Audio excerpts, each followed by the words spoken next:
my counselor at Hewlett High School went to Auburn. That's what's up. So I had a good relationship with my counselors.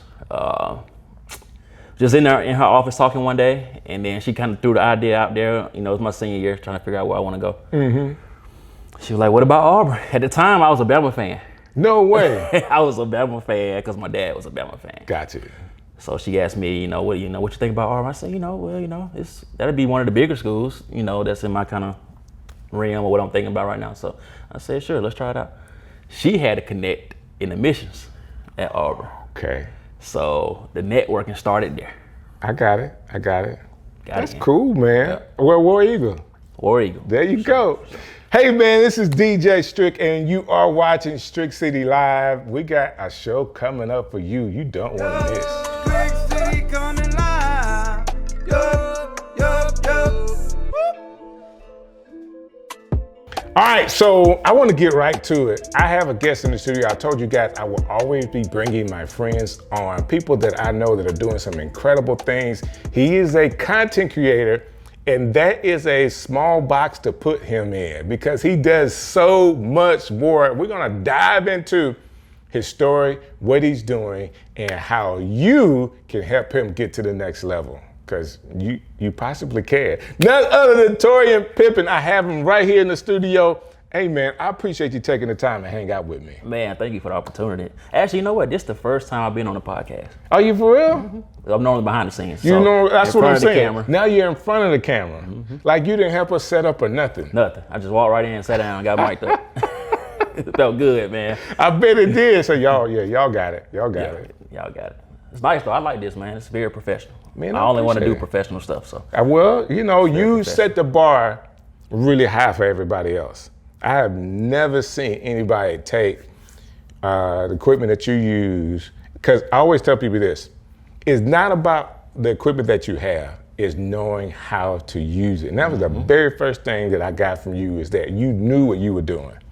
Like camera work, the whole nine. How did you get into like being a cameraman? Man, I'll tell you. And that's not a good way of saying what you do, but we'll start because you do cameraman work as part of, who Torien is. Right, so how'd you get started doing that? Man, let me tell you, I like telling this story because it's just full circle. I was sitting in my mom's bedroom one day, and we were watching Comic View. Okay. And guess who was on Comic View that day? Ricky Smiley. No way. So I was just sitting there looking at TV, and I seen the different camera shots. So they'll take, camera one or camera two or whatever. I was wondering, like, man, how do you do that? Right. So the only way I knew how to find that out was TV ministry at my church, Faith Chapel. So I joined TV ministry. That's awesome. I had to join the church first. People don't know how much education and how much experience you could actually learn about media in churches. Oh yeah, especially in this day and age, because everybody want to be the best. So you will have sometimes the best people in position to teach. Exactly. So, exactly. So you're there at your church doing TV ministry, and that's where you learned it. Yep. So started as a camera operator. They just said, hey, we're gonna start you on camera, see how you do. Then got on camera, was nervous, seeing my shot on the big IMAX in the church. I was like, man, my shot's up there. Okay, make sure I'm doing this right. Everybody's at that time, you think everybody paying attention to you. Right. You got your shot up. Oh man, I don't want to mess up. Okay, they take another camera. Whew. Right, I'm good now. Yeah. Repetition, man. Always hearing, man, you good at this. Oh, good job. I kept hearing, good job. You good at this. So now, remind you, this is the summer before I went to Auburn. I went to Auburn in 2011. Okay. So this is that summer before, I finally started to get in and wanted to know, what it took to go between those camera shots. Right. So started as a camera operator at Faith Chapel, and I was going to Auburn that fall on a partial architect scholarship. Wow. So I was going for the architect major and all that stuff. Right. Man, I got down to Auburn, got to them classes. I said, you know what, bump this. This ain't for me, because I had to draw a picture every day. Right. That took me out. Okay. I could not draw. It could be the simplest thing. I was going to ask you that question, can you draw? Because that's what I know is a part of architecture. No, I just had ideas. I get it. I took all these programs in high school, you know what I mean? With all, like Brassfield and Gore, all these people, and they didn't even do it. They didn't even do it. So that's how I started, was at Faith Chapel. Had a curiosity about how through camera shots change. So did you do any media work while you were at Auburn? Yeah, so when I got to Auburn, went through my freshman introduction and all that stuff, first thing I told my mom, I'm trying to find out what a news station at. Okay. Because what the cameras at, I'm trying to see how I can get more involved. Right. End up finding, it's called Eagle Eye TV. So got involved with Eagle Eye TV, was volunteer. Got in, then they taught me how to do the news side of things. Right. Like how to shoot for news, how to edit news, and just how to prepare, for the consumer to consume the news, visually. So got into that, that's where the foundation was laid on storytelling. I get it. Got into that, started doing camera work there, then eventually got into TDN, which is technical directing, pushing the buttons that you see the camera shots, different sources. Then eventually got into directing at the news station. All of that was while you were at college, at Auburn, at the news station, and you're learning all of those positions from directing or switching, news directing, and still doing camera work as well. Always doing camera work. So I did Eagle Eye for like 3.5 years. Well, I guess I keep going about my time at Auburn. Right. While of course, at Auburn, we want to know everything about your time at Auburn. Like, why not talk about what happens at the Plains? Right. Now, remind you, this is 2011, so we coming off that national championship Right. with Cam Okay, Newton. Cam So Newton. it's a high afterwards. Okay, at yeah, Auburn, yeah. right? So I wanted more. So I ended up going to an Auburn basketball game and seeing a guy under the basketball goal with the camera. His name was Doug. Okay. Tapped him on the shoulder. Hey man, how can I get involved with this? Just hungry, you know what I mean? Like, Right. I like this stuff. How can I get involved with this? He told me, he gave me a contact, who to contact, contacted them. Boom, now I'm into the sports realm. So now I'm doing sports at Auburn. Started at the entry level, which is utility. You're holding the cable for the camera operator and stuff like that, which, is good to know. Right. So just worked my way up there. Now this 2011, worked my way up from utility all the way to camera operator. Okay. And then we get to 2014. The SEC network starts in 2014. Okay, I didn't know With that. ESPN. So basically, this is where ESPN will produce the games out of all SEC control rooms. So they Right. built 2 identical control rooms at Auburn and all the SEC schools. Okay. And ESPN will bring in the director, producer, a person that we call the AP, which is over the graphics, Right. and the talent. And the students will produce everything. Every other position will be students.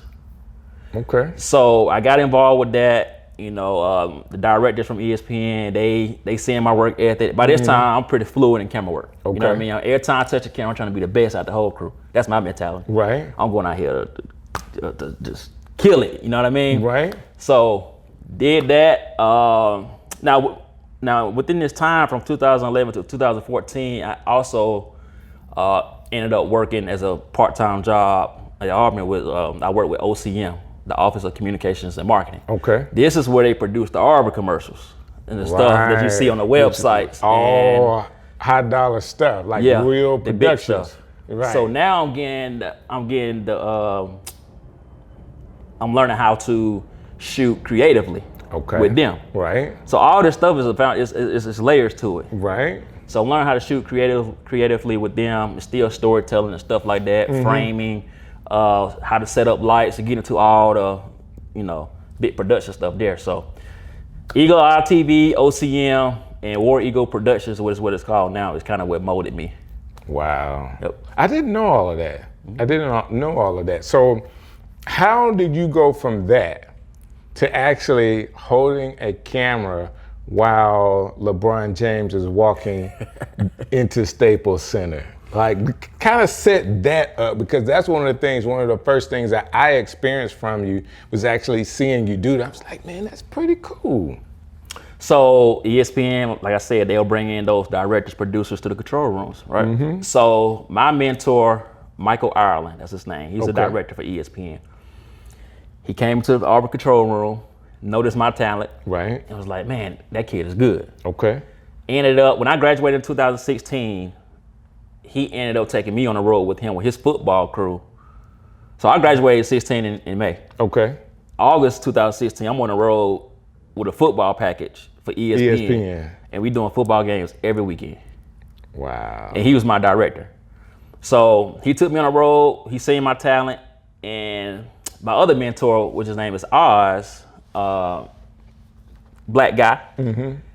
He taught me the politics. He molded me on how the things operate, what you should do, what you shouldn't do. Okay. Always be on time or be early. You know what I mean? Right. Don't have no strikes against you. Like, he laid it all the way out. He like the OG. Right. Very respected. He started back in the day when, they were talking real crazy to him while he on camera. You know what I mean? Okay. So Michael Ireland and Oz kind of molded me on the ESPN way of how to do things and how to shoot. And I took that along with my talent, and plus it's my gift. So all three of those things, then went to the next level. So Michael Ireland, his mentee is a guy named, call him Matt Lip. Okay. He's a director for TNT. Right. So now Michael Ireland says, hey, I got this young guy, real good. You should put him on one of your games. Okay, let's do it. So now I'm on NBA. I'm doing NBA on TNT. So now I got, hey, all right, Tori, you go get LeBron when he walk in. Just like that. Wow. But not just get him, but there was a second camera that's watching you on your camera get him. And that how it worked? Or how do we get that view? Because I saw you in the taking a picture of LeBron coming in, but you in the shot too. Yeah, so they call it arrivals. So when the player arrives. Right. So basically what I do is I get my phone. Hey man, I want you to record this while LeBron walking in. All right, cool. All right, that's how you got the shot. I'm bagging up, he recording me. Just like that. I think that's really, really cool. And to watch you do that, you've done soccer, you've done basketball, college basketball, women's basketball, football, like all over the place. Did you ever get to a point at that time when you were doing that, you was like, man, I found it, like this is what I always wanted to do? Yeah, because it don't feel like work. It feel like I'm just waking up, going to vacate. Wow. Every time. Man, that's really cool. What about the travel aspect of all of that, like being gone? Is it kind of worth it because it's part of the job? Now that's the work. Okay. Now, I've been doing this since 2016. It's 25 now, so I'm going on my 9th season. Okay. The travel, you could get tired of the travel. When I first started, I'm fresh out of college, single. I'm just out here. Perfect. So now I'm older now, married. You know what I mean. I just want to get back home. I want to go do the job, come back home. You know what I mean. So the travel is the work part to me. I got it. Anything that you're desiring to do, like show you want to cover, sports event you want to cover that you hadn't had a chance to do yet? Yeah, I'm getting into the award space now. I like a lot of stuff going on. I like to multitask. Okay. So if I can get to the ESPYs with ESPN, that's a goal. But really like the Grammys, things of that nature, or it could be just any corporate award shows that's just a massive production. Okay. I just want to tap into that realm and just be known as the guy, hey, this is who you need to call for your award shows. So, and you're saying this is who you call. We talked about your camera work, but this really directing.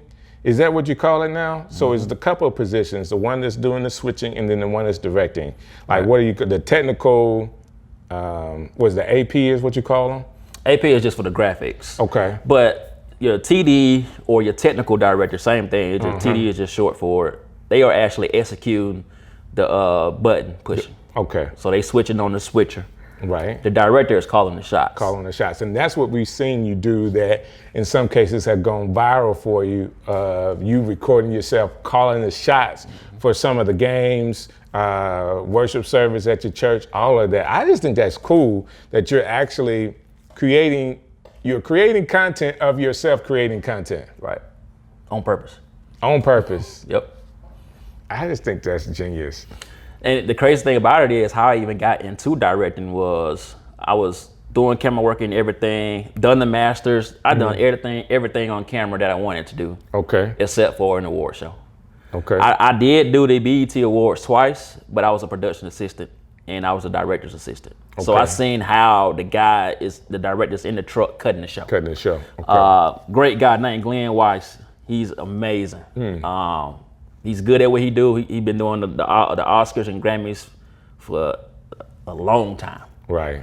So being able to shadow him in that space, and I give you one other little nugget. I was in the marsh pit with a camera operator. Okay. One time, and Chris Rock was hosting this show, this particular BET Awards. Okay.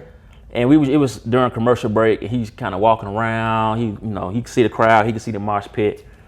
And ironically, the guy looks at me and said, "You gonna be directing this one day." Wow. No lie. He said that directly to me. And I ain't know how to take it, because I'm like, what? Wow, I wasn't even a camera operator yet at this time. Wow. He said that. Listen, sometimes, man, you just never know how God will send a message to you, right? Hey, that was random. Oh, man, that's really cool. So let me ask you this question. This show that I'm doing here, Strick City Live, is based on people that are in Birmingham, doing big things in Birmingham. You could be anywhere in the world doing what you do, like traveling to all these places. Why stay here at home? Why be in Birmingham? I have 2 kids, 2 little boys now, but my oldest son, I had him, so I had to stay. You stayed for the kids. Go. I get it. I get it. I understand that. That being said, you get a chance to work with a real Birmingham legend as well, Ricky Smiley. Like, I just can't say enough about what Ricky has, like, really worked for a legendary status, not just in Birmingham, but for comedy, a period, just in comedy. He is a staple in comedy for a time that he's been working in it. And you get a chance to be with him all the time, from his show to Monday nights doing the karaoke, and when he does extra stuff, sometimes you're like literally traveling with him as the camera guy. How did that even come up? So that's the full circle moment I was talking about. Okay. Because I was watching Ricky Smiley on Comic View. That's right. Wondering how the camera shots change. Ran into him in the airport. I was going to do an ESPN game. Just went up to him, introduced myself, said, "Hey, you gotta have anybody to film karaoke nights?" He was like, "Nah, man, let me give you this contact this guy." Came out, shot a couple of karaoke nights, sent it back to him, he liked it. Kept bringing me back. I ended up meeting his team, so trying to figure out what's the best way to shoot for his social media, on how his audience received. Adapted, did that. So now I work for him part-time, and we travel around. We done just a lot of things. He introduced me to a lot of things that I'd never be able to even think about doing or going unless I was with him. You know what I mean? If it's something he's hosting or he's a guest on something, they'll bring me in to shoot it. I seen how his comedy special was shot and directed by David E. Talbot and his wife Lynn. I seen how they did that. So now I got it in my head how to approach comedy shows. I got you. And actually, we have one. Hopefully, everything works out. But we have someone on the horizon where he'll be the producer and I'll be the director. Man, that's awesome, man. Will it be here locally? Yeah. Man, that's really cool. Now, I know a little bit about Ricky. He just is not going to travel with anybody. Okay, just a little bit that I know about him. How does that work for you? Like, I tell you what, I ask this question a better way. When working with celebrities, what can you tell people some of the things that you learn to do to be sure that you keep your distance and do your work professionally? I've heard you talk about it before, but can you share like your mindset with working with celebrities and how you're in the room and not in the room? Man, professionalism is my pet peeve. If I get bad customer service anywhere, I'm like, nah, we gotta go. Right. So that's how I treat everything. Okay. So especially with my business, because this is my business when Ricky hired me to film him. Right. So when we in places, first of all, I don't ask for pictures because I'm not there to take pictures. I'm there to film you and then go back home. Right. Not asking for pictures, being a fly on the wall. But if he's interacting, if he come in contact with another celebrity, not trying to go, hey, what's up? Can I get a picture? Right. None of that. Just film the interaction, leave with him, right? Because when you with him, you are a representation of him. So you have to know how to move as well.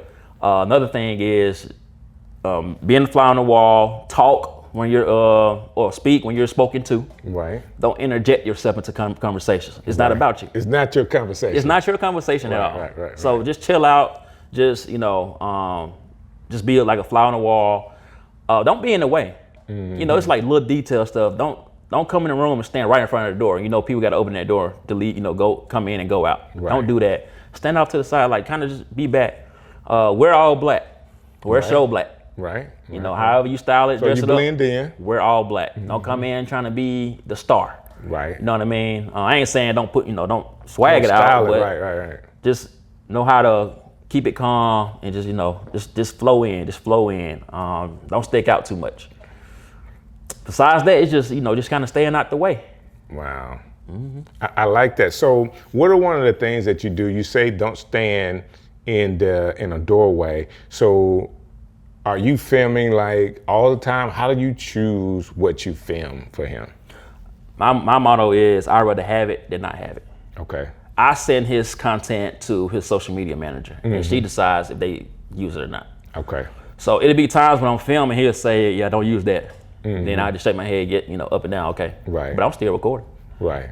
And that's up to him, whether he gets it or not. Right. So I'm always filming. I'm kind of out the way. He likes that aggressive coverage.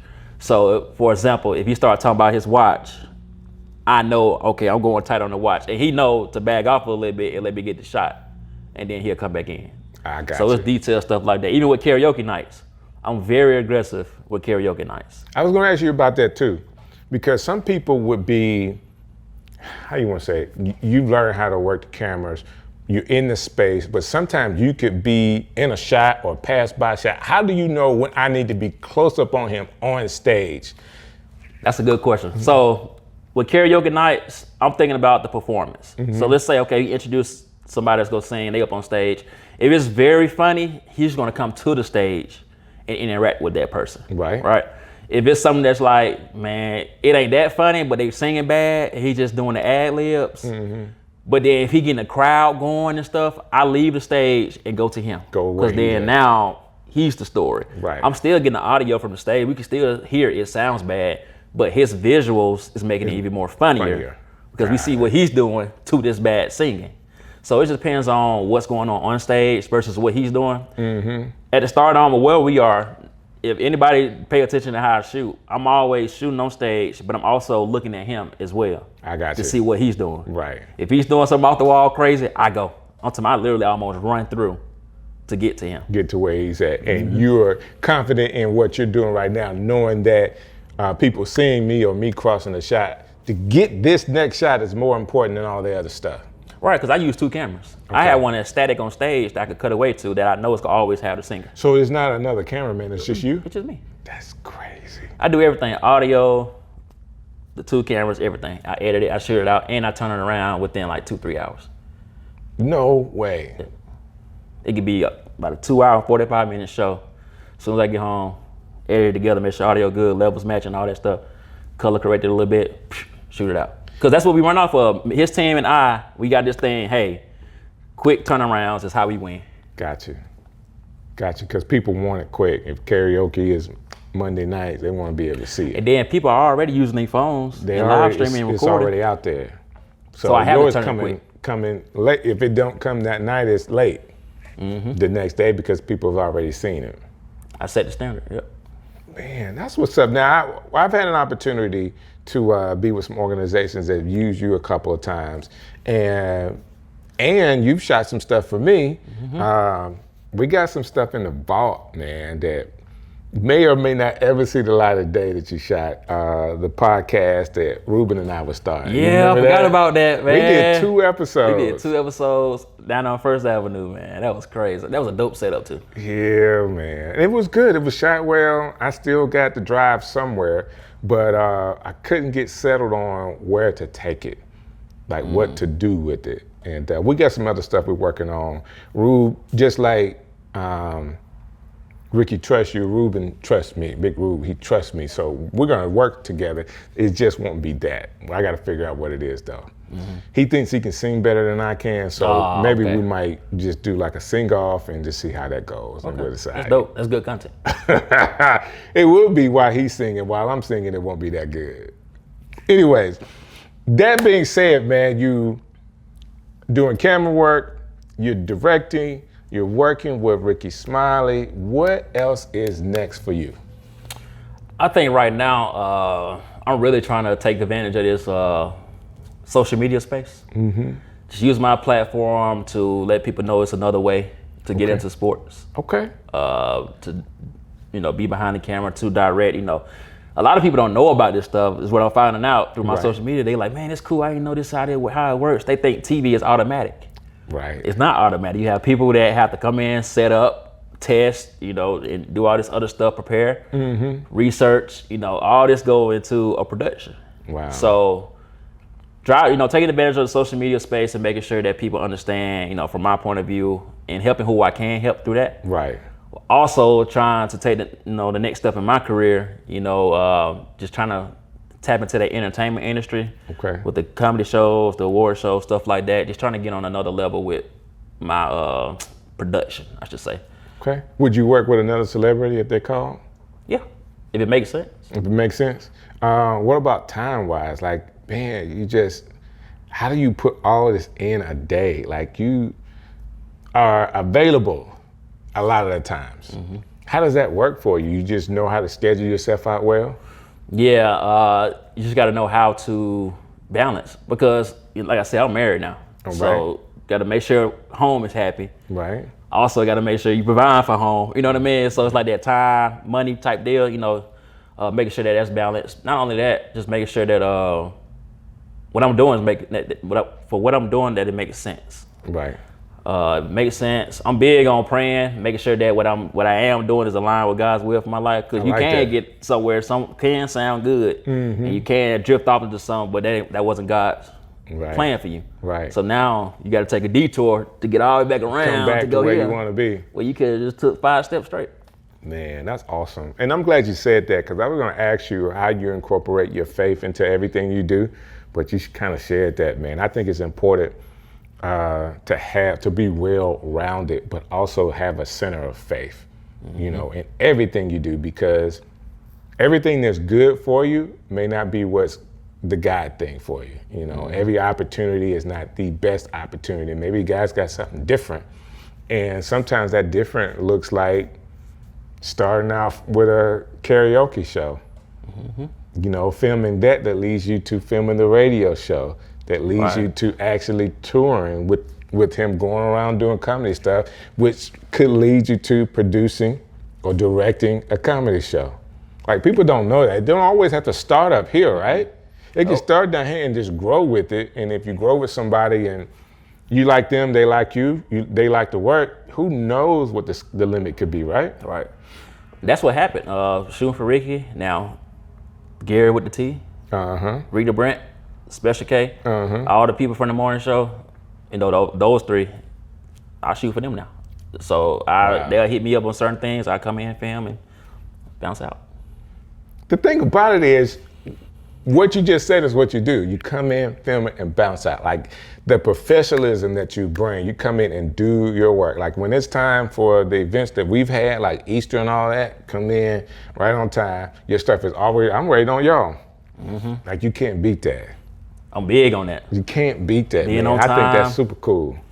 Yeah, because my thing is, I don't like stuff over my head. I like to be prepared. I've done a lot of things already in my 13 and a half years of being in production, of making mistakes, doing this and that.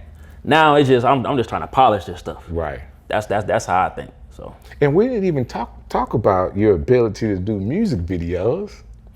Oh man, see, you know what? I really don't like doing music videos. Well, I appreciate when I call you for music videos that you did it for me, man. You did a great job. I tell you what, I bet you didn't know I was a photographer. I started out doing photography before videos. I did not. I used to do, at Auburn University, I used to do a lot of the Greeks and my friends and people, I used to do a lot of their graduation photos. No way. Started doing photos first. I was like, man, photos is nothing but, I said videos ain't nothing but a bunch of photos. I said, you know what, I'm gonna try video now. But see, that's the difference I think that you bring to the table, is that you know how to work a camera.